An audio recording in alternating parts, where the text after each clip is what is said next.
পার্থক্যটাকে আপনি তো underdog team আজকে আসলে ওইভাবে বলাটা ঠিক হবে না।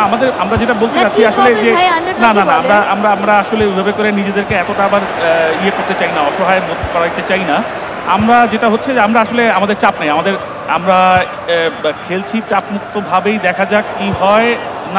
না কিন্তু মনে মনে কিন্তু আশা করতেছে যে কয়বার বল ওইদিকে যায় মাহাদি ভাইয়ের মনটা একদম কিন্তু সার্বিয়া তো বল পজিশনে এগিয়ে আছে, অনেকখানি এগিয়ে আছে বল পজিশনে।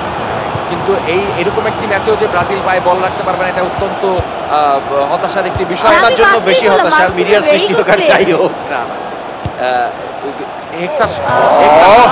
এদিকে হেক্সার স্বপ্ন ছোটবেলার থেকে দেখছে দিঘি, সে জবের থেকে ময়না পাখির অভিনয় করেছে, তার আগের থেকে সে স্বপ্ন দেখে আসছে যে ব্রাজিল হেক্সা জিতবে, কিন্তু আজ অবধি হেক্সা ঘরে ফিরল না। যাই হোক, প্রথমার্ধের খেলা প্রায় শেষের দিকে, এখনো পর্যন্ত গোল শূন্য রয়েছে। লাজোভিচের পায়ে বল, আবার একটি দুর্দান্ত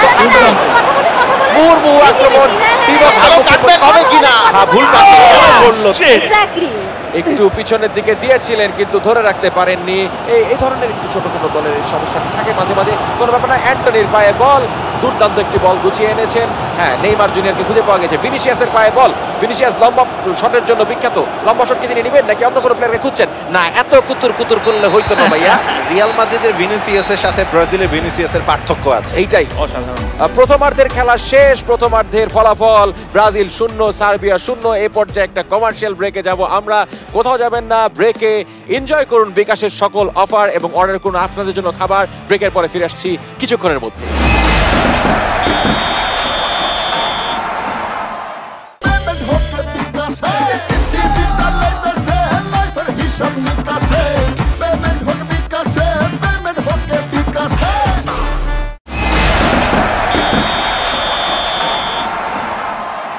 যত গর্জে তত